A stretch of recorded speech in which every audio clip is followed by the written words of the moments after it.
So yun mga utol, no, nasira yung ating side bearing. Akala ko kahapon kasi tumatakbo ko, biglang lumalagutok ang akala ko ang nasira is yung gear. So ngayon chinek ko siya, ayun, nakita ko itong side bearing. Yan, ganyan yan. Yung side bearing ito dito, ayun, durog na, ayun. Kaya pala siya lumalagutok kahapon. So yan. So ito yung sukat ng bearing natin. Hindi masyadong makita. Mamaya lilinisin ko, papakita ko sa inyo. Ito problema ko ngayon dahil durog siya. So paano tatanggalin ito? So discarte rito mga utol, dahil kinalawang na yan eh, oh. Ay, puro kalawang na. Ayaw mag-focus ang camera. Focus ka, focus. Ayaw. So yan, makikita nyo may mga kalawang na yan. Ayun, kinakalawang siya. So discarte lang dyan para lumambot yung kalawang is brake fluid. Titingnan natin kung napapalambot na ang brake fluid. Pag napalambot ang brake fluid, madali lang ito tanggalin. Wala lang, kakapit lang.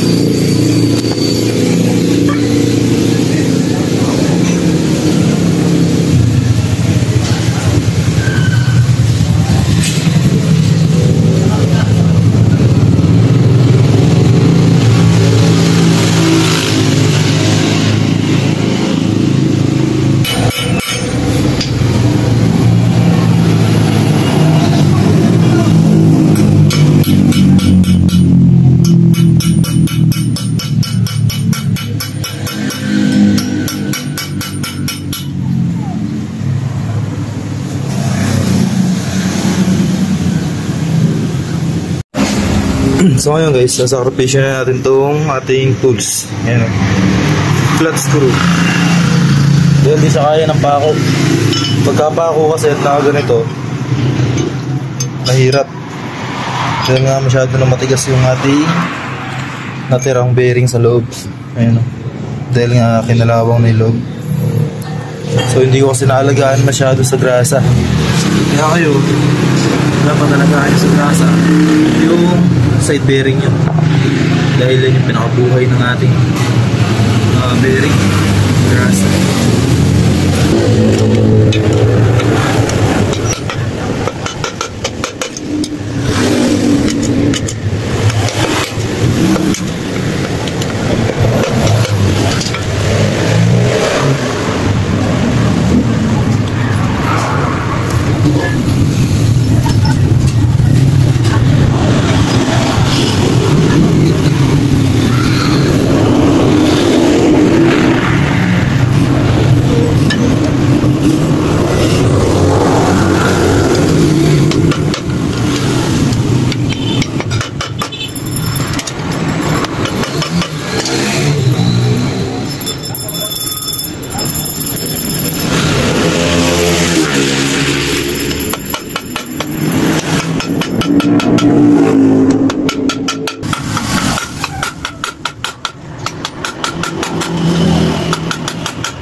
So pagkatapos ng mga ilang minuto na pagpupukpok, so yun, nadali naman natin. Ayan na siya. Lagay siya kanina dyan, nakaloob. So awa ng Diyos, nadali naman natin. So pagka nangyari sa inyo to mga tol, no, tsagayin nyo lang, pukpukin nyo lang ng pukpukin dito. Itong parte nito dito, pukpukin nyo siya, punin nyo tong parte na to sa gitna. Ito sa may gitna, ayan, ayan. Yung may gatla na yan, dyan nyo siya pukpukin. Ayan. So madali lang naman siya pukpukin at sigurado naman lalabas yan dahil hindi naman yan kumakain ng bigas, hindi naman yan lalaban. No, medyo makapit nga lang dahil nga kinalawang. Ayan, dahil di ko na kasi nagagarasahan. So yun, may papayo ko lang sa inyo mga tol, no? Lagi nyong gagarasahan yung inyong bearing. Lahat ng bearing, kahit side bearing man yan o ano, basta bearing, lagi nyo lang bibigyan ng grasa dahil ito yung pinakabuhay na buhay ng bearing natin is yung grasa. Sa mga magtatanong ano sukat ng ng ating bearing na side bearing ng Easy Ride 150 150Q 6203 RS. Yun. Yan ang sukat ng ating side bearing. So ngayon, lalagyan natin konting grasa yan. At atin ang ipapasok at ibabalik.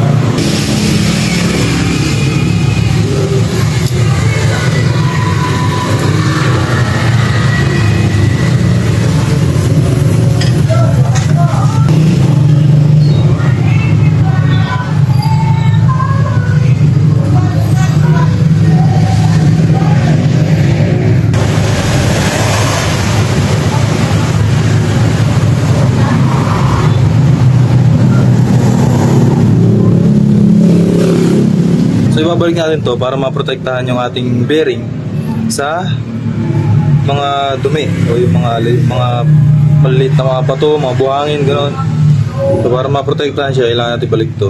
Yung iba kasi, katulad ako dati, pag nagtanggal ako ng pagka parehong naka-shield siya, so tinatanggal ko yung isa, tapos di ko na pinabalik. So dahil nga side bearing siya at nasa gulong, so prone siya sa buhangin. So kaya ngayon ibabalik natin to. Pupunuin lang natin siya ng grasa katulad niya. Tapos babalik na natin to. Ganyan lang magbalik niya. Dali lang, didiin mo na siya ng ganyan. Okay na.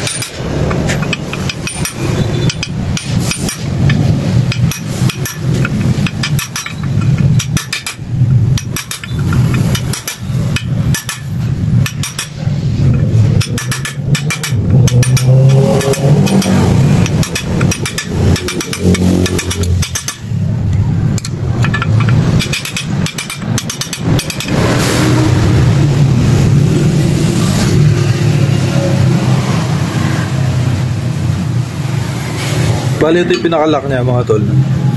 So ayan. So pagkakabit na ito, itong pinakamalapad na to. Ayan. So titignan nyo kasi ito, parang hindi ito parang bang naka-oblong siya pag ganun. Ayan, pag ganun siya. Hindi siya totally flat. So ito, flat. Flat talaga siya. So yun yung nasa, ayan yung position niya. Pagka kinabit nyo siya, dapat din nakaganyan. Nakaganong. Yan.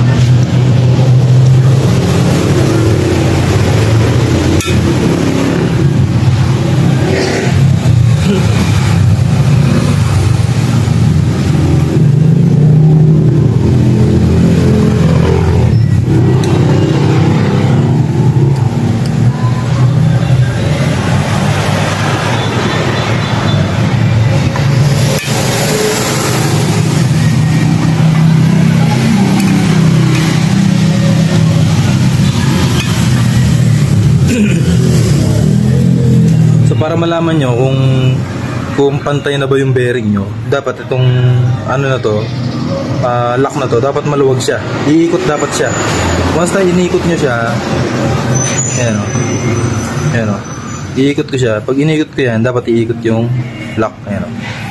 So pag umikot yung lock, buong umikot yung lock, na hindi lumalaban yung lock or walang tawag doon, walang matigas, ibig sabihin pantay na yung ating bearing. Ayan. Hindi pantay yung lock natin. Ayan. May laban siyang konti dahil sa lock, pero umiikot pa rin. Ayan. So, ibig sabihin pantay na yung bearing natin, okay na yan. So balik na natin.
Daan.